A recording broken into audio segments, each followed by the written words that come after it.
Queridos hermanos y amigos, este es su hermano Calixto Villa y vamos a comenzar una vez más el estudio poderoso de la palabra de Dios. Y he estado predicando sobre las tribulaciones. Ya llevo como 3 o 4 series y esta va a ser la próxima. Y vamos a estudiar hoy sobre el tercer escenario de lo que producen las tribulaciones. Hace unas semanas estudiamos que hay 4 escenarios, o sea, 4 escenas, o podríamos decirle circunstancias por las cuales todo cristiano va a atravesar en la vida. Y estos escenarios o circunstancias o escenas que estuvimos hablando son 4, y la número 1, que ya la hablamos en los estudios pasados, fue la paciencia, que significa resistencia y perseverancia. 2, la prueba, o sea, el carácter aprobado. Esto quiere decir que hemos pasado la prueba. Al perseverar y al resistir, esto hizo que usted y yo pasáramos la prueba. Y eso produjo en usted y en mí entereza de carácter, un carácter maduro. Esto es como cuando usted estudiaba. Cuando usted estaba en la escuela, casi todo el tiempo lo sometían a un examen para poder pasar el grado. Así es lo mismo en el cristianismo. Y número 3 es la esperanza. ¿Por qué? Porque creemos todo lo que nos dice la Biblia. Creemos que un día se hará todo realidad. Y eso es lo que vamos a estudiar hoy, la esperanza. La esperanza está en el futuro. Pensamos y creemos que algún día todas las cosas prometidas en la palabra de Dios van a ser reales. Gloria sea el nombre de Jesús. Ese es el tema que vamos a estudiar hoy. Y el cuarto es el amor de Dios en nuestros corazones, que esto lo vamos a estudiar en el futuro. Y ya con esto vamos a terminar, con el número 4 vamos a terminar la serie sobre las tribulaciones. O sea, el número 4 es el amor de Dios en nuestros corazones. Y sobre el amor, yo he estudiado bastante en el pasado con ustedes. He enseñado sobre el amor poderosísimamente. Usted puede ir ahí a Facebook, a Google, y puede encontrar todos estos estudios sobre el amor. Escúchelos, que los van a bendecir. Entonces, todos, sin excepción de nadie, tendrá que pasar por estas escenas en su vida cristiana. Usted se enfrentará a estos escenarios en su vida cristiana. Y va a experimentar estas 4 cosas que hemos estado hablando. Las pruebas van a producir paciencia en usted. Y esa paciencia hará que usted resista, que usted aguante para pasar la prueba. Y las pruebas le van a dar a usted esperanza. Y ya después que haya esperanza en usted, pues entonces el amor de Dios va a ser derramado en nuestros corazones poderosísimamente. Se va a desarrollar el amor también. Entonces ahora vamos a comenzar nuestro tercer escenario en la vida del cristiano, que es la esperanza. Si nos leemos Romanos capítulo 5, yo voy a ir ahí con ustedes y se lo voy a leer. Usted si quiere ahí escuche. Romanos 5, versículos 3 y 4 dice: y no solo esto, sino que también nos gloriamos en las tribulaciones, sabiendo que la tribulación produce paciencia. La paciencia aquí quiere decir resistencia. 4. Y la paciencia prueba, o sea, que produce carácter. Y la prueba, esperanza. La prueba, el carácter produce esperanza. Y esto quiere decir que esto es una esperanza. Esta esperanza que nosotros tenemos es estable. La esperanza nuestra es Cristo en nosotros. Es la salvación que tenemos en Cristo. Es la promesa que Él nos ha dado de vida eterna. Es esta nuestra esperanza, es que algún día estaremos juntos con el Señor por toda la eternidad. Estaremos viviendo con Él sin dolor, sin sufrimiento, en un mundo lleno de paz, en un mundo lleno de la prosperidad de Dios. Esta es una esperanza que tenemos todos los cristianos, que algún día esto va a suceder. Y entonces por eso nos regocijamos, nos alegramos, estamos contentos, estamos felices, porque sabemos que un día todo esto va a suceder porque hemos creído en el Señor Jesucristo. Alabado sea el nombre de Jesús. Fíjense que el salmista, en el Salmo 39:7, él dijo: mi esperanza está en ti, o sea, en Dios. Pero si usted se lee el Salmo completo, cuando yo empecé a leer este Salmo, pues yo pude captar ciertas cosas que todos nosotros experimentamos en la vida. Entonces, si usted se lee ese Salmo completo, usted va a darse cuenta cuál era la intranquilidad del rey David, porque fue el rey David quien pronunció este Salmo. Y él empieza diciendo en este Salmo, lo cual es una oración. Este Salmo trata sobre la flaqueza del ser humano. Y entonces aquí el rey David quiso, como número uno en su oración, él quiso poner freno en su lengua. Y miren, hermanos, ni usted ni yo hemos podido poner freno en la lengua. Ni el rey David pudo poner freno en la lengua. Entonces, la persona que logre, y esto lo enseña la Biblia, que logre poner freno en su lengua, dice las Escrituras que será un hombre perfecto y logrará también refrenar todo su cuerpo. Y entonces David aquí en su oración le pedía a Dios que quería que pusiera un freno en su lengua para no pecar.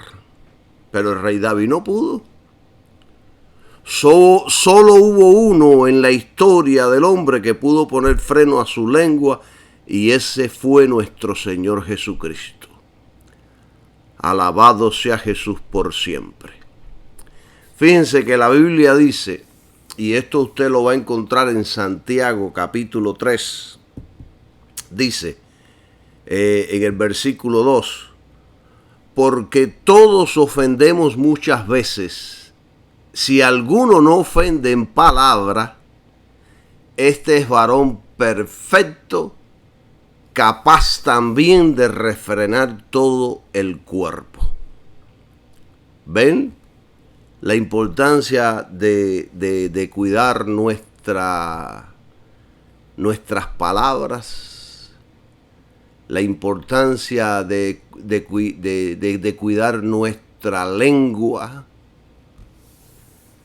La lengua es más fácil soltarla que cualquier otra cosa. Bueno, cuando usted logre dominar su lengua, usted va a también poder lograr dominar todo su cuerpo. Esto lo enseña la palabra de Dios. Entonces, número 2, encontramos también en este salmo, y David reconoció que el hombre es frágil. Al hombre le preocupa cómo será su fin, cómo morirá, cuánto tiempo vivirá. Eso es lo que le preocupa al ser humano. 3, el hombre solo tiene un tiempo de vida en la tierra. La vida física en la tierra, hermanos, no es eterna. Un día usted y yo moriremos. De la única manera que no vamos a morir es que Jesucristo venga antes y que seamos raptados, alabado sea su nombre. Pero de lo contrario, usted y yo vamos a morir. El hombre no conoce el día de mañana. El hombre no sabe lo que va a suceder el día de mañana. El hombre no sabe cómo va a morir. El hombre no sabe cómo partirá de esta tierra. Y por eso es que constantemente el hombre vive en temor, porque desconoce el mañana. Y el rey David reconoció todas estas cosas. El rey David se dio cuenta de que era un hombre frágil. Y usted y yo también somos hombres frágiles. Bendecido sea el nombre de Dios. Gloria a Dios. Y la Biblia lo dice en Santiago 4, del 13 al 15. Dice que, vamos a leerlo, Santiago 4. Y vamos a leer esta palabra poderosa. Hoy le voy a estar dando bastantes palabras. En Santiago 4, del 3 al 15, dice así. Del 13 al 15. Vamos ahora los que decís, hoy o mañana iremos a tal ciudad y estaremos allá un año. Compraremos y venderemos y ganaremos. 14. Cuando no sabéis lo que será mañana, porque ¿qué es vuestra vida? Ciertamente es un vapor que aparece por un poco de tiempo y luego se desvanece. 15. En lugar de lo cual deberías decir, si el Señor quiere y si viviremos, haremos esto o aquello. ¿Ven? Somos como un vapor que se esfuma. Entonces, el resumen de estos versículos que acabamos de leer es nuestra jactancia, que muchos nos jactamos y hacemos planes sin depender de Dios. Y solo Dios conoce el mañana. Si usted va a hacer algo mañana o tiene planes para el futuro, usted debe decir, si Dios permite, si Dios quiere, si voy a estar vivo mañana. Involucre siempre a Dios en todas las cosas en su vida. Porque la vida suya y la mía depende de las decisiones de Dios. Y cuarto, que podemos aprender en el Salmo del rey David, el hombre anda en tinieblas sin Dios.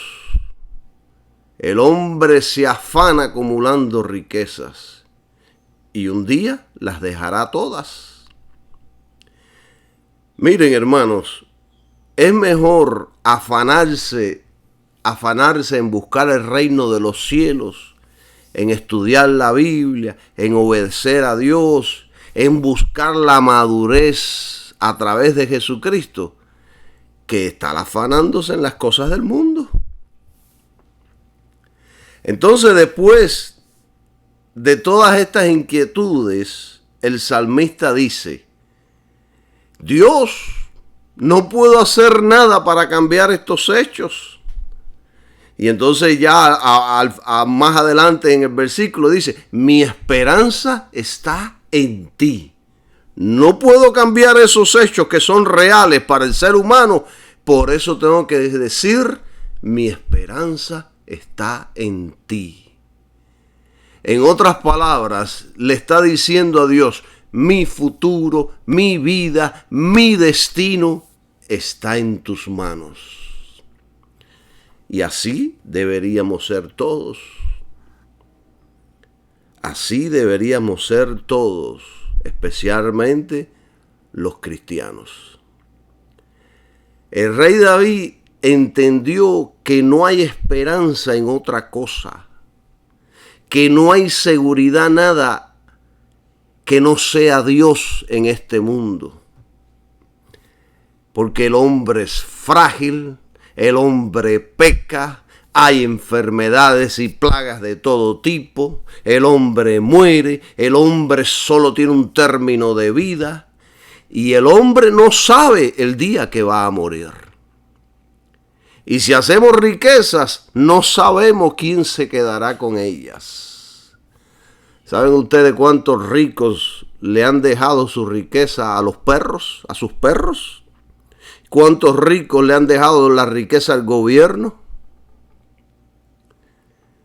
Miren, hermano, no sabremos, la mayoría de las personas al final no se imaginan, no saben si dejan riquezas, cómo las van a utilizar. Ya una vez que ellos han partido, no saben cómo van a utilizar esas riquezas. Alabado sea el nombre de Jesús. Hermanos, aquí nadie es eterno. Por mucho poder o gloria que tenga, aquí nadie es eterno. Las riquezas no pueden cambiar estas realidades del hombre. Y cuando David comprendió esto, él tuvo que decir: mi esperanza está en ti. Y yo comprendo esto también, por eso digo: mi esperanza está en ti, Dios. Alabado sea Dios por siempre. Entonces, yo como hombre frágil, no pondré mi esperanza en mí, no pondré mi esperanza en el dinero, porque un día puedo enfermar, un día puedo morir, un día puedo pecar, un día puedo fallar. Soy un ser con un límite de vida en esta tierra. Y además no sé cuál será el día de mi partida. No sé cuál será el día de mi muerte. Lo desconozco, como usted también lo desconoce. No sabemos cómo moriremos un día. Por eso es que tengo que decir como el rey David: pondré mi esperanza en Dios. Pondré mi esperanza en Dios. Pondré mi esperanza en Dios. Alabado sea su nombre por siempre. Y miren, este tipo de esperanza no es ese tipo de personas que sueñan despiertos. Tampoco es tener buenos deseos. Tampoco es fantasear en nuestras mentes. No, esta esperanza está fundada en algo sólido y eterno, que es la palabra de Dios y el sacrificio de Jesús en la cruz. Ahí es donde está fundada nuestra esperanza. Y aclaro esto porque hay muchos en el mundo que han puesto su esperanza en la reencarnación, en una religión, en los extraterrestres.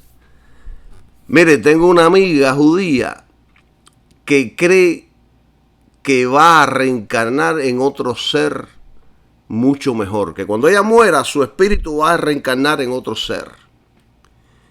Hermanos, ¿sabían ustedes que en el judaísmo hay miles de ellos que creen en la reencarnación? Yo pensaba que esta creencia era solo de religiones hindú y asiáticas, pero me quedé sorprendido al un día tener una conversación con ella y ella me decía, no, después que uno muera va a reencarnar en otra cosa. Y yo le decía, pero tú estás segura de lo que estás hablando, porque yo creo que los judíos no creen en esto. Y después de hacer un poco de investigación, sí hay varias sectas judías que creen en la reencarnación. Pero hermanos, ¿qué dice la Biblia? La Biblia dice en Hebreos 9:27, y de la manera que está establecido para los hombres que mueran una sola vez, y después de esto el juicio.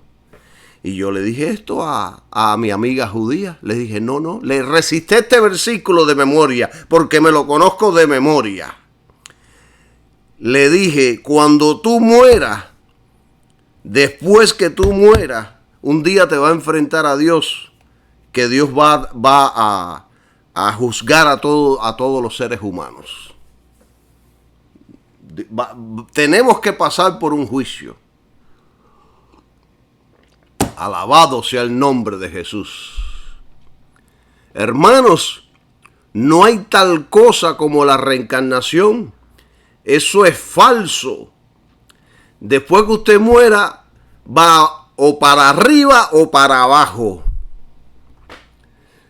Si usted tiene a Jesucristo en su corazón y está viviendo para Él, le aseguro que irá derechito hacia arriba. Alabado sea el nombre de Dios.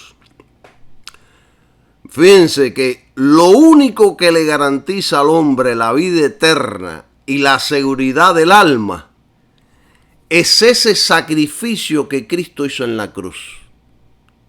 No hay nada más importante y poderoso que ese sacrificio de la cruz. Ese sacrificio fue y es lo que mantiene vivo este planeta. Si no fuera por ese sacrificio, ya Dios habría destruido a todos sus habitantes. Bendecido sea su nombre. Y entonces hay muchos que sueñan en irrealidades para escapar del presente. No. Este tipo de esperanza en Cristo y su palabra es fuerte. Este tipo de esperanza es serena, está llena de confianza, está llena de expectación. Sabe que algo bueno viene en camino como resultado de haber pasado el proceso de la prueba, de haber aprobado el examen. Este tipo de esperanza está puesta en las promesas de Dios. Nuestra esperanza está en todo lo que dice la palabra de Dios. No en un librito que haya hecho alguien, aunque hay muchos libros buenos. No en los 10 pasos, los 5 pasos que digan ciertas personas que hagan, aunque a veces los pasos son buenos. No. Nuestra esperanza no es en el gobierno. Nuestra esperanza no es en la cuenta del banco. Cuánto dinero usted tenga en el banco. Nuestra esperanza está en algo sólido, en algo eterno. ¿Quién es? Cristo Jesús. Quien es nuestra roca, nuestro escudo y nuestra torre fuerte. Ahí es donde está nuestra esperanza. Mire, yo recuerdo un día, y este testimonio lo he contado muchas veces y lo vuelvo a contar. Yo hace muchos años atrás, siendo aún cristiano, jugaba a la lotería. Porque en mi pensamiento tenía la esperanza que si algún día me ganaba la loto, iba a poder hacer grandes cosas para el reino de Dios. Iba a tener suficiente dinero para ayudar a los necesitados, para yo vivir tranquilo, mi familia tranquila. Son pensamientos buenos, son pensamientos, ¿quién se va a imaginar? Estos pensamientos son agradables. Yo nunca pensé de que lo que yo estaba haciendo, nunca me pasó por el pensamiento que estaba mal. Y un día me encontraba en la iglesia con mis manos en alto, alabando a Dios, glorificando a Jesucristo. Sentía la gloria en esos momentos. Y mientras estoy en esa gloria y en esa alabanza, de momento, tengo los ojos cerrados, de momento veo muy claramente dentro de mí una mano con un ticket de lotería. Yo me quedo mirándolo y de momento una voz que me dijo, es en este ticket de la lotería que has puesto tu esperanza y tu fe. Y yo inmediatamente respondí, no, Señor, mi esperanza y mi fe están en Jesucristo. Bueno, y se fue la visión. Miren, desde ese día nunca más he jugado a la lotería. Porque comprendo que Dios es suficiente para mí, para prosperarme. Mi esperanza está en Dios y Jesucristo. Mi esperanza está en su palabra. Él tiene el poder para hacer con mi vida lo que Él desee. Y no jugué más a la lotería, porque entendí que a Dios le desagradaba profundamente que yo lo hiciera. Dios quiere todo nuestro corazón. Dios quiere todo nuestro sentir hacia Él. No en un ticket de la lotería. No en fantasía. Miren, hermanos, tener esperanza en otras cosas que no sea Cristo trae destrucción a la vida del hombre. Trae debilidad espiritual y física. Las únicas personas que pueden ser fortalecidas interiormente son los que han creído en Jesucristo y en el sacrificio de la cruz. Son los únicos. Y tenemos como ejemplo de destrucción y de debilidad al pueblo de Israel. El pueblo de Israel que fue liberado de Egipto tenía toda la protección del Dios Todopoderoso. Imagínense, hermanos, de día tenían una nube que los acompañaba y les daba sombra del duro calor del desierto. De noche tenían una columna de fuego que les daba calor del frío de la noche que hay en los desiertos y los iluminaba de noche. La Biblia registra que esto era un desierto lleno de fieras y serpientes. Y en ese lugar solitario y árido, Dios los protegió y los alimentó. Y lo mismo hará con aquellos que han puesto su confianza y su esperanza en Él.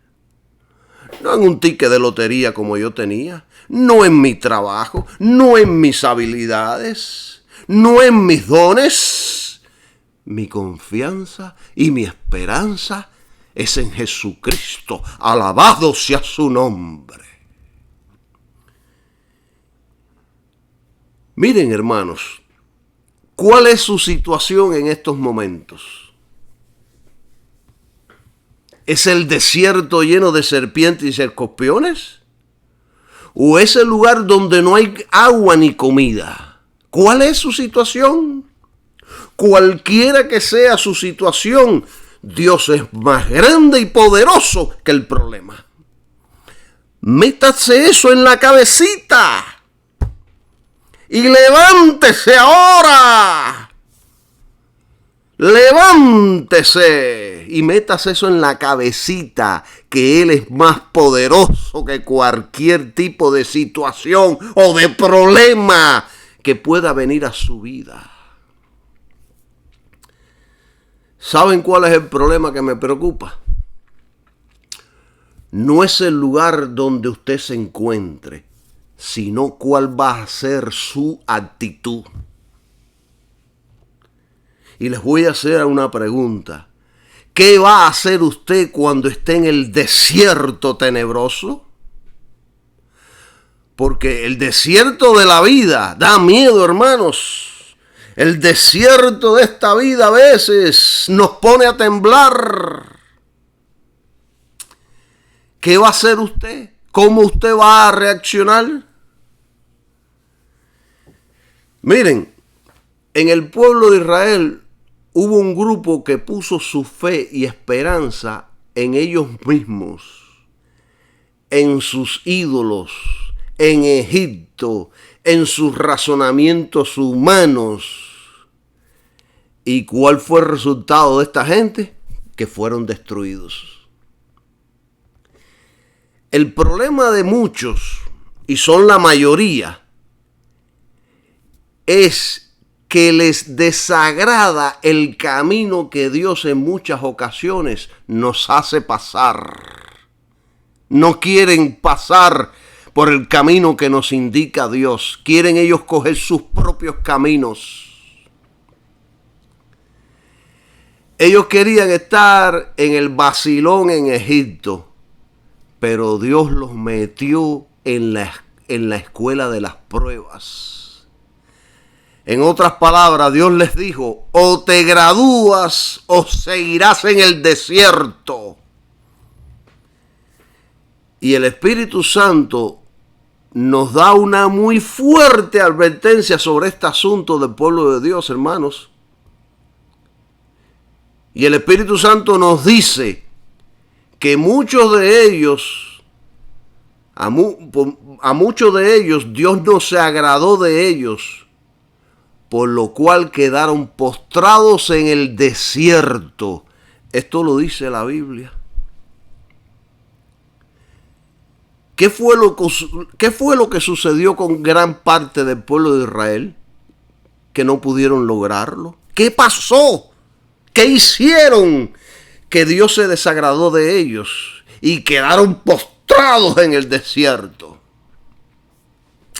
Miren, hermanos, esta gente pertenecían al pueblo de Dios, pertenecían a la nación de Israel, tenían promesas poderosas de parte de Dios, tenían a un líder que hablaba cara a cara con Dios.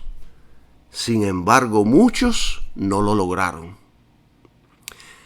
Y el texto bíblico dice que Dios no se agradó de un gran número de ellos. Imagínense ustedes. Tener descontento a Dios es lo más catastrófico que le pueda pasar a alguien. Que Dios se enoje con nosotros. ¡Ay, Dios mío! Líbrame de tal cosa.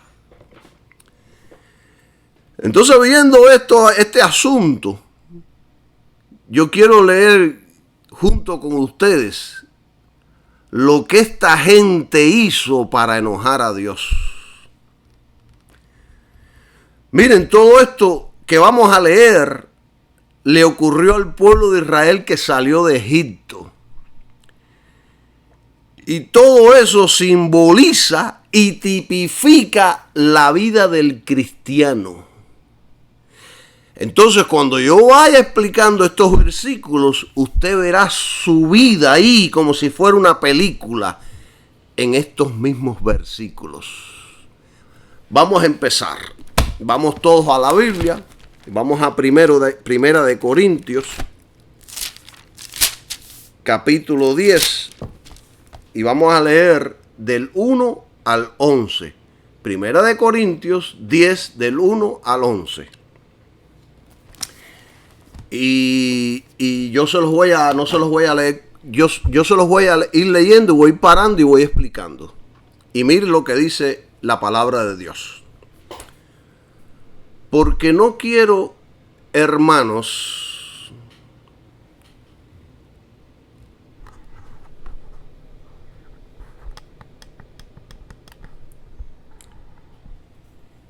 repito, porque no quiero, hermanos, que ignoréis, punto. El Espíritu Santo no quiere que seamos ignorantes de estas cosas que le sucedió al pueblo de Israel. Prosigo. Que nuestros padres todos estuvieron bajo la nube. Esta nube, punto, esta nube era la presencia de Dios, la cual guiaba a Israel en aquellos días. Hoy día, Dios guía al cristiano por su presencia. El Espíritu Santo está en nosotros, está en nuestro interior. Somos ahora el templo. Continúo. Y todos pasaron el mar. Este mar simboliza que habían pasado de la muerte a la vida. Y el cristiano pasa de la muerte a la vida al aceptar a Cristo. Versículo 2. Y todos en Moisés fueron bautizados en la nube. Un tipo de la presencia del Señor. Y en el mar, un tipo del bautismo en agua.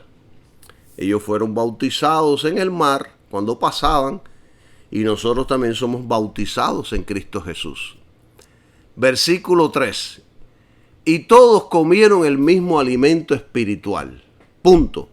Se refiere al maná como un tipo de la cena del Señor y se refiere también a Jesucristo. 4. Y todos bebieron la misma bebida espiritual. Punto. Se refiere a la peña herida. Prosigo, porque bebían de la roca espiritual que los seguía.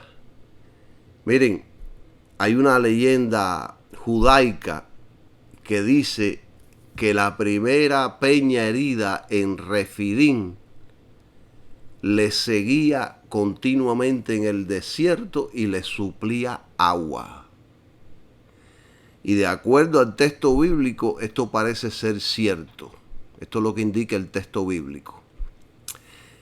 Continúo. Y la roca era Cristo.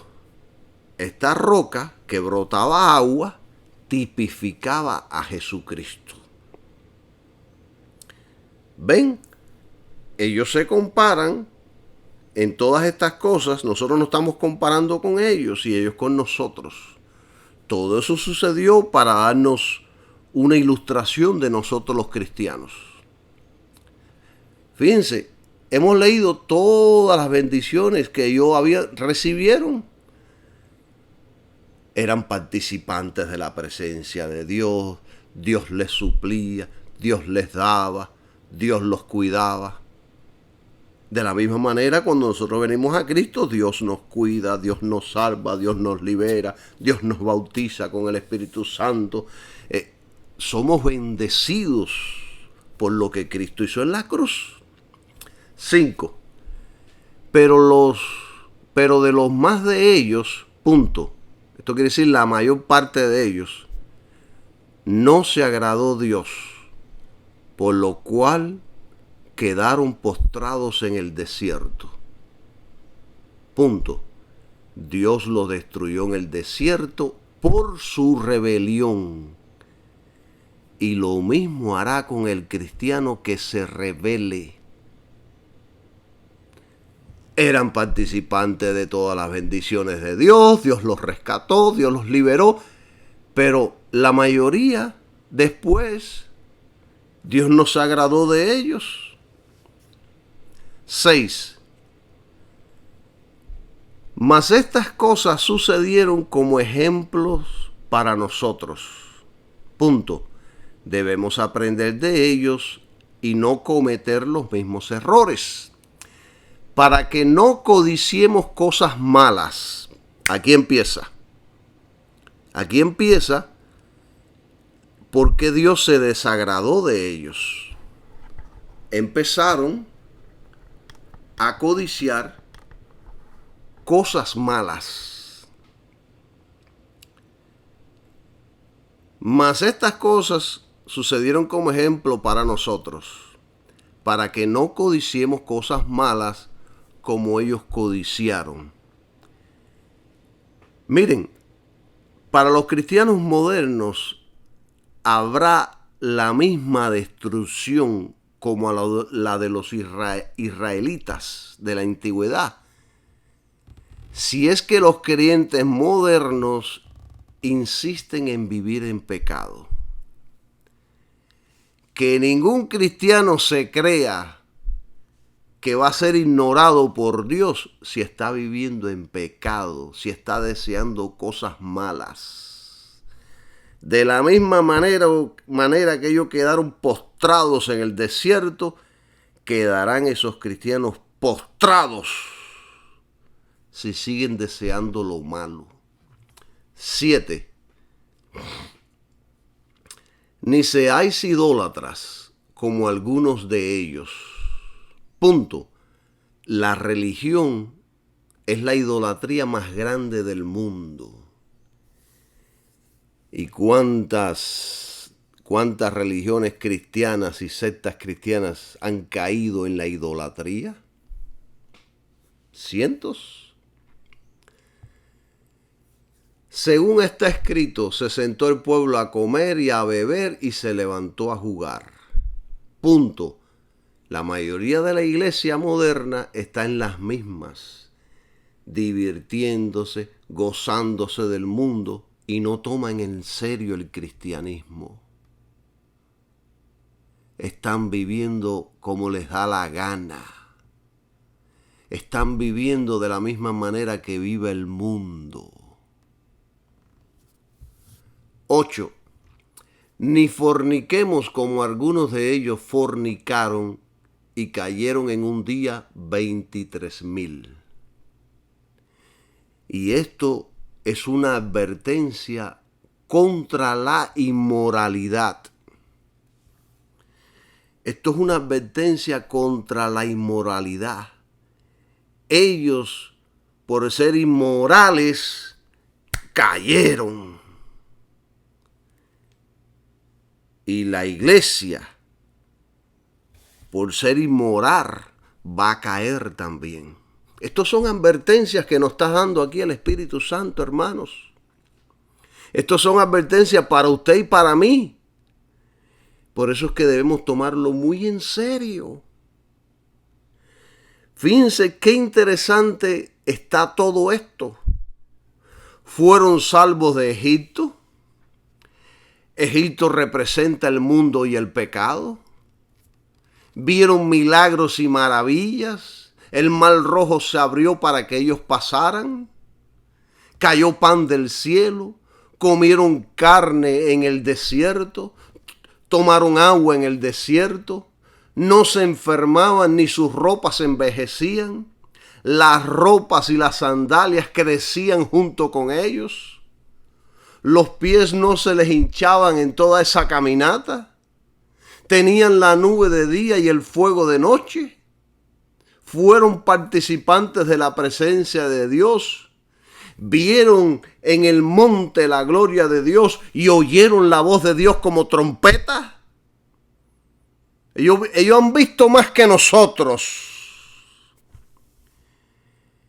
Pero con todo eso, algunos se rebelaron porque querían sus propios caminos y no los caminos de Dios. Ellos no creían en la palabra de Dios, por lo tanto a Dios no le quedó otra alternativa que destruirlos. Y escuche bien esto, lo mismo hará con los cristianos que se rebelen. Y escuche bien esto, hermanito. Reverdía no es retirarse, aunque puede aplicarse. sino desobedecer a la palabra de Dios. Es querer vivir para el mundo perteneciendo al pueblo de Dios. Alabado sea su nombre. Miren lo que dice el texto bíblico sobre los judíos que no creyeron. Y esto lo vamos a buscar en Romanos 11, capítulo 20, Romanos capítulo 11, versículos 20 a 22. 20. Bien por su incredulidad, la incredulidad de Israel, fueron desgajadas en no creer en Cristo y la cruz. No creyeron en Cristo y quisieron, Dios los desconectó. Pero tú por la fe estás en pie. Esto nos indica que se le dio entrada a la iglesia debido a la fe y no por el mérito propio. Y la iglesia se mantiene en su posición presente por la fe y no por su propio mérito. O sea, por la fe, creer en Jesucristo. No te ensorbezcas, sino teme. La razón la encontramos en el próximo versículo. Dice 21, porque si Dios no perdonó a las ramas naturales, o sea, Israel, a ti tampoco te perdonará. Y esto se refiere a la iglesia, a usted y a mí. 22. Mira pues la bondad y la severidad de Dios. En otras palabras, no confundamos la bondad, el amor y la misericordia de Dios con el libertinaje. Seguimos. La severidad ciertamente para con los que cayeron. Esto habla del juicio de Dios que cayó sobre el pueblo de Israel. Seguimos, pero la bondad para contigo si permaneces en esa bondad. Esto declara una condición. Dios continuará siendo bondadoso si nuestra fe está en Cristo y la cruz. Seguimos, pues de otra manera tú también serás cortado. La iglesia apóstata está al borde del juicio de Dios. ¿Ven? Fueron cortados. Entonces nosotros fuimos injertados. ¿Por qué? Porque ellos no creyeron. Entonces nosotros fuimos injertados porque sí creímos. Creímos en lo que Dios estaba diciendo sobre su Hijo Jesucristo, sobre el sacrificio de la cruz. Bendecido sea su nombre. Entonces, yo les voy a hacer una pregunta, mis queridos hermanos y amigos. ¿Habrá inmoralidad en la iglesia? ¿Habrá inmoralidad en la iglesia hoy día? Miren, había inmoralidad en los tiempos apostólicos y hoy día hay mucho más inmoralidad en la iglesia del Señor. Miren, o los que supuestamente se llaman iglesia. Los sacerdotes, la mayoría son homosexuales, la mayoría son pedófilos. Las monjas, gran cantidad son lesbianas y asesinas. Y les digo asesinas porque han abortado a cientos de bebés cuando han quedado preñadas por los sacerdotes. La iglesia evangélica está llena de homosexuales. Hay iglesias que sus pastores son homosexuales y lesbianas. Hay ministros que tienen relaciones amorosas con varias mujeres. Hay pastoras que tienen relaciones con los miembros de la iglesia. Conozco una pastora que se fue con el baterista de la iglesia y abandonó todo por esa calentura. Abandonó el ministerio, abandonó a Cristo, lo dejó todo. Hay cristianos que son enfermos sexuales y practicantes. Hay cristianos que viven viendo pornografía y después van a la iglesia a cantar coritos. Hay muchos ministros y cristianos que viven una doble vida. El domingo son buenos y el resto de la semana son diabólicos. La fornicación en la iglesia está sin freno en muchos de sus miembros. Tienen sexo hasta con una escoba, hermanos.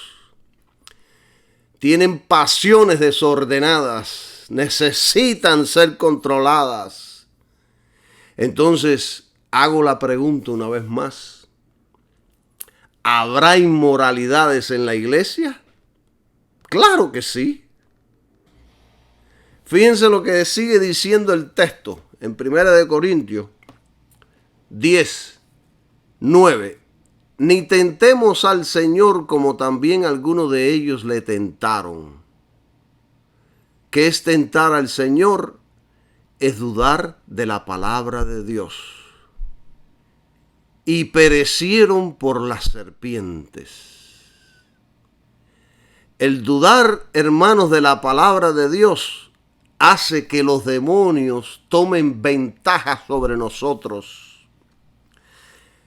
Hermanos, la incredulidad hacia la palabra de Dios inhabilita la fe contra la fuerza de las tinieblas. Es por eso que hay cristianos llenos de influencias demoníacas. Hay cientos de cristianos que han sido atados por los demonios, por las serpientes, que es un tipo del demonio. Los han esclavizado en prácticas de inmoralidades sexuales y en el pecado. ¿Por qué? Porque dudan la palabra de Dios. 10. Ni murmuréis como algunos de ellos murmuraron. ¿Qué hicieron? Criticaron la manera en la que Dios obraba y perecieron por el destructor. Dios es el destructor final, aunque Él también puede usar otras cosas como su instrumento. ¿Ve? Dudaron la palabra de Dios, fornicaron y se convirtieron en idólatras. Empezaron a murmurar, este no es el camino correcto, ¿cómo Dios nos va a llevar por aquí? Y todas estas cosas empezaron a desagradarle a Dios. 11. Y estas cosas les acontecieron como ejemplo. Esto es una advertencia para nosotros, la iglesia. Y están escritas para amonestarnos a nosotros, a quienes han alcanzado los fines de los siglos. Está escrita para usted y para mí, que somos la iglesia. Entonces, habiendo oído todas estas cosas, ¿qué vamos a hacer nosotros? ¿Qué vamos a hacer? Poner nuestra fe y esperanza solo en Dios. Y escuche bien esto. Aunque no nos agrade el camino que Dios ha escogido para nosotros, aunque no nos agrade las formas de obrar de Dios, tenemos que poner nuestra fe y nuestra esperanza solo en Él y nadie más. Gloria sea el nombre de Jesucristo. Porque a Dios le desagrada profundamente cuando nuestra fe y esperanza está puesta en otras cosas que no sea su Hijo. Es más, Dios juzgará al mundo por no haber creído y confiado en Cristo. Aún más, si su fe está puesta en otras cosas que no sea Cristo, es una blasfemia contra el Dios del cielo. Es como diciéndole a Dios, Cristo no es suficiente. Fíjense, yo tengo un tío que siempre me decía, mi Dios es este fajo de billetes. Mi Dios es el verde, este es el que resuelve los problemas, no tu Dios. Bueno, la vida de mi tío es un desastre. Tiene dinero, muchachas jóvenes y hermosas, autos lujosos, pero su vida es un desastre. Emocionalmente mi tío ha estado en crisis intentó en una ocasión quitarse la vida de un disparo. ¿Y saben qué? ¿Y saben quién fue el que lo aconsejó para que no cometiera esas barbaridades? Este que está aquí. Aquel le decía que mi Dios no servía para nada. Sin embargo, yo no tengo lo que él tiene. No tengo los autos lujosos, ni ando con muchachas, ni ando viviendo la vida loca por ahí. Pero soy feliz. Tengo una vida estable. Nunca he estado en crisis emocionales. Porque mi vida está en las manos de Dios. Sigo su palabra, sigo a Cristo. Y Él endereza y afirma mis pasos. ¿Ven la diferencia? ¿Ven la diferencia, hermanos? Bueno, este mismo tío mío venía por la carretera que viene de allá de la I-75, que viene de allá del oeste de los Estados Unidos, de la Florida. Y tuvo un accidente donde murió su esposa, murió un amigo y una amiga. Y él y el niño quedaron vivos. Pero cuando me llamaron a mí del accidente, nos dijeron que estaba entre la vida y la muerte, que posiblemente no pasaba de 3 días. Bueno, inmediatamente tomé un auto, salí corriendo para ese hospital, estaba como a 3 a 4 horas. Y cuando llegué ahí, los médicos no dejaban a nadie que lo viera, pero yo dije que lo único que quería era orar por él y me dejaron pasar. Y lo único que hice fue, Señor Jesús, les puse así las manos de lejos, le dije, Señor Jesús, dale una oportunidad. Amén.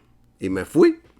Bueno, a los 2 días salió del hospital, todo enyesado porque tenía huesos rotos por todo lado, pero ya fuera de peligro. Y ahora, cada vez que hablo con mi tío, me dice, si Dios quiere, si Dios permite, si Dios desea.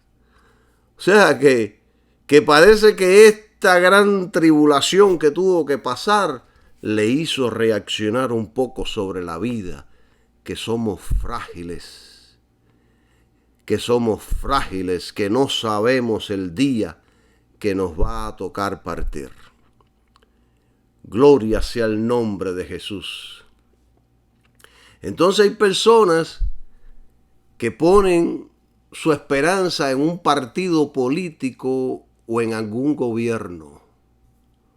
Otros en algún hombre o una mujer o en algún trabajo. Dicen, este trabajo sí es para toda la vida, con este trabajo voy a resolver todas las cosas. Y no saben que el día de la mañana le pueden decir, se acabó el trabajo. No, hay que poner nuestra esperanza en Dios y en su Hijo Jesucristo. En Él es donde único tenemos seguridad, hermanos. Mire, yo tengo un familiar que ha puesto su confianza y su fe en la ciencia. Dice que algún día desarrollaremos tanto que alcanzaremos la vida eterna. La ciencia es buena, hermano, pero en su debido lugar. Pero la ciencia no tiene el poder ni nunca tendrá el poder para dar vida eterna. Eso solo le pertenece a Cristo, quien es la vida eterna, el Hijo de Dios. Como dijo él, yo soy la resurrección y la vida. El que cree en mí, aunque esté muerto, vivirá. Oh, eso está poderoso. Todas estas cosas que hemos mencionado anteriormente de la vida son inseguras. Hoy son, mañana quizás no. Miren como ejemplo el Imperio Romano. era tan fuerte que duró casi 800 años. Y según los historiadores, se destruyó él mismo por la corrupción. ¿Y hoy en día qué? ¿Solo existen ruinas? Hablamos de él como una historia. Pero Dios es eterno. Y mientras Dios esté en el trono y Él estará por la eternidad, todo estará bien, hermanos. Fíjense, yo tengo un amigo que casi siempre, casi todos los días está atribulado. Y yo cada vez que lo veo, le digo, Juan, vive tranquilo, no te preocupes tanto, que mientras Dios esté en el trono, todo estará bien. Y así es. Porque la Biblia dice que Dios tiene cuidado de nosotros. La Biblia dice que aún todos nuestros cabellos están contados. La Biblia dice que Él alimenta a todos los animales del campo. ¿Cuánto más a un hijo suyo? Aquellos que han puesto su esperanza en Dios, el Padre, y en su Hijo Jesucristo, dice la Biblia que no serán avergonzados por esa fe en Él. Dice la Biblia que no tendrán falta de ningún bien. No es cuánto dinero tú tengas lo que te hace feliz y seguro en este mundo. No. Si Dios no le protege y guía sus pasos, cualquier cosa puede pasar en su vida. Usted puede hacer planes, llenarse de toda la seguridad de esta vida. Usted puede tener el mejor seguro médico y de vida. Usted puede estar rodeado de guardaespaldas y aún vivir en una fortaleza. Que cuando le toquen a la puerta, porque ya llegó su tiempo de partida, nada de todo lo que hizo lo librará de la muerte. Así como lo escucha. Y esto lo entendió uno de los sultanes más capaces que hubo en la historia pasada. Él se dijo para sí mismo, no dejaré que el poder se me suba al corazón. Soy igual que todos los hombres. Un día moriré y quiero ser conocido por el sultán justo y amoroso y no el malvado e injusto. Alabado sea el nombre de Jesús. Qué poderosa están estas palabras, queridos hermanos. Miren, hace unos 3 días llevé una clienta que estaba dejando su auto para reparación. Y en el camino me contaba que tiene muchas amistades millonarias, que no tienen problemas financieros, pero que viven una vida miserable y llena de dolores y problemas. Me contaba ella, que también es millonaria, una cliente nuestra. Y ella me decía que los hijos viven en las drogas, el licor. Algunos de ellos tienen problemas mentales. Otros han estudiado en las mejores universidades de los Estados Unidos. Tienen títulos de honor. Pero no pueden ni siquiera mantener un trabajo. No pueden hacer una familia. Viven solteros. Y la mayoría, los padres lo tienen que mantener, ya siendo aún adultos, porque no pueden valerse por ellos mismos. Me decía ella que el suicidio está acosando a esas familias constantemente. O sea que es un desastre total. Entonces, mientras ella me contaba esto, yo le pregunté, ¿y cuál es la solución para todo esto? Y ella me contestó, no hay solución. Miren, hermanos, y miren y escuchen, amigos, donde hay ausencia de Cristo es donde pasan todas estas cosas. ¿Quiere usted cambiar todas estas situaciones? ¿Quiere usted cambiar cualquier situación que exista en su familia? Meta a Cristo en su hogar y la misma presencia del Espíritu de Dios echará toda maldición y toda mala influencia que quiera destruir a su familia. La solución para todo es Cristo. La solución para el drogadicto, el borracho, el adúltero, el fornicario, el pervertido, el asesino, el delincuente, el loco, el enfermo, el mantenido, etcétera, etcétera. La solución es Cristo. ¿Quieres ser libre de todo eso?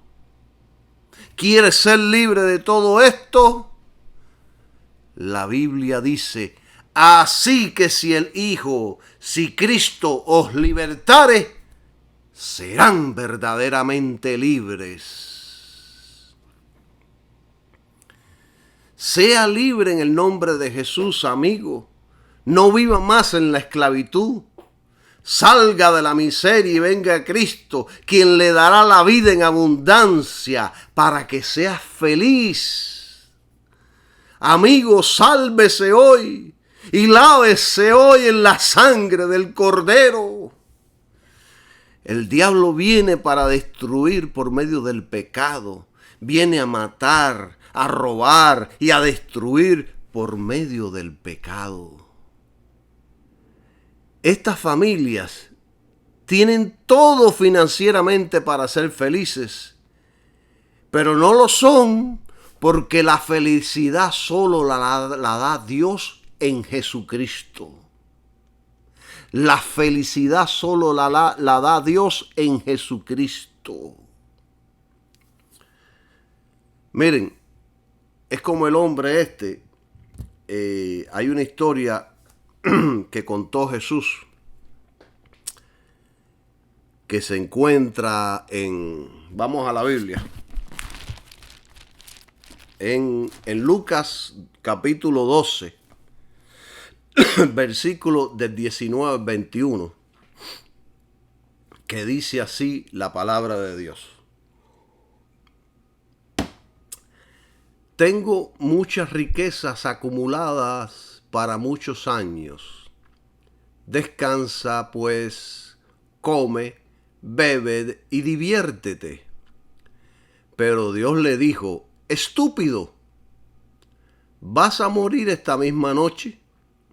¿A quién le aprovechará todo eso que has almacenado? Esto le sucederá al que acumula riquezas pensando solo en sí mismo, pero no se hace rico a los ojos de Dios. Miren, hermanos, las riquezas, si se adquieren correctamente, deben ser consideradas como bendiciones de Dios y deben ser tratadas de esa manera, como bendiciones de Dios. Cuando Dios le da riquezas a alguna persona, tienen que usarse como lo que son, bendiciones de Dios. Sin embargo, muchos lo único que hacen es amontonar esas riquezas, sin hacer nada para Dios o para el mundo. Cuando digo el mundo, quiero decir para aliviar los problemas del mundo. Debemos usar los bienes para la gloria de Dios, que es llevar el evangelio al mundo. Pero en vez de hacer eso, muchos hacen todo lo contrario. Muchos se enredan en los vicios y en las diversiones del mundo y son traspasados con muchos dolores. Miren, lo más importante de todo el universo en esta hora que estamos viviendo, es la proclamación del Evangelio de Cristo. No hay nada más importante que eso. Está en peligro la existencia de miles de millones de seres humanos. Esto es de tanta importancia que aún Dios en Génesis, escuche bien esto, Escuche bien esto. Miren si la proclamación. Miren ustedes si el sacrificio de Jesús en la cruz y lo que él hizo por toda la humanidad es de tanta importancia. Y lo vuelvo a repetir, fíjense qué tan grande y qué de tanta importancia es esto. Que Dios en Génesis capítulo 1 tomó solo un capítulo para narrar la creación. Fíjense esto. Sin embargo, más adelante toma 19 capítulos para narrar el tabernáculo de Moisés. ¿Por qué hizo esto, hermanos, el Espíritu Santo? ¿Por qué el Espíritu Santo tomó más énfasis, más importancia en el tabernáculo de Moisés? Porque es de mucho mayor gloria el sacrificio de Jesús en la cruz que la misma creación de Dios. Piensen eso por un minuto. Es de mucho mayor gloria el sacrificio de Jesús en la cruz que la misma creación del Dios Todopoderoso. Entonces, ¿qué es lo que hacen muchos? Solo proveen para la carne y no para el alma. ¿Cuántos cristianos ricos, desgraciadamente, caen en la misma categoría, hermanos? Al seguir la codicia, tarde o temprano vendrá la noche. Y todo lo que se ha acumulado se perderá. Si las riquezas vienen, se pueden utilizar para vivir con menos problemas que los demás. Se pueden utilizar para disfrutar la vida en santidad, para ayudar a aliviar el dolor de los demás. Pero por sobre todas las cosas, para extender el Evangelio de Cristo. No me malentienda. No es quedarse sin dinero debajo de un puente pidiendo limosna. No. Es saber utilizarlo sabiamente para multiplicarlo, para engrandecer el reino de Dios, para llevar el evangelio al mundo, para ayudar a los desvalidos, para mejorar la vida de los que sufren. Es para crear organizaciones que mejoran al mundo, para ayudar a los santos pobres, para hacer buenas obras continuamente, para crear hospitales, escuelas, iglesias, para construir casas, etcétera, etcétera. O sea que hacemos todo esto con la esperanza en el reino de los cielos. ¿Por qué? Porque sabemos que un día todo el sistema del mundo dejará de ser para establecer el reino de los cielos aquí en la tierra. Es en Dios y Cristo donde nuestra esperanza y fe debe estar siempre. Es por eso que vivimos de tal manera, nosotros los cristianos vivimos de tal manera como si fuera el último día. Como lo dijo el Espíritu Santo en 1 Corintios 7:31. Los que disfrutan de este mundo como si no disfrutaran, porque el orden natural de este mundo está en trance de acabar. Estamos solo de paso, la vida es como un vapor que se fuma. Por eso los cristianos no debemos aferrarnos a este mundo. Mira, a mí me impresiona este boxeador Manny Pacquiao, que se convirtió al cristianismo y ahora está tratando de involucrar la Biblia en su país, pero además está haciendo repartos con cientos y miles de casas para las personas con necesidades.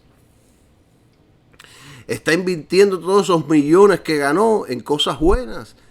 Es un hombre de familia con hijos, va a la iglesia.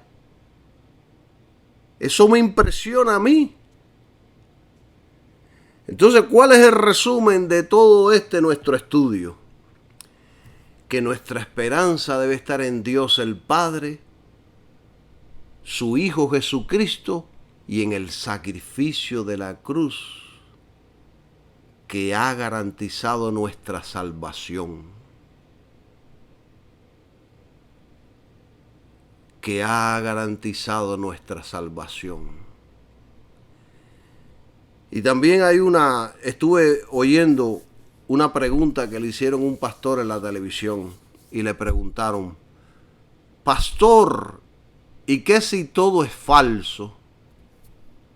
Le contestó el pastor: no perderemos nada, moriremos y dejaremos de existir.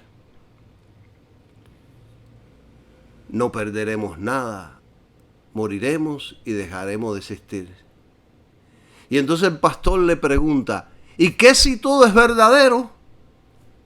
Le contesta el periodista y le dice: lo habremos perdido todo por no creer. Hermanos y amigos, no tenemos otra opción sino poner nuestra esperanza en Dios. No tenemos otra opción sino poner nuestra esperanza en Dios. Dios me los bendiga a todos y que tengan un maravilloso día. ¡Amén!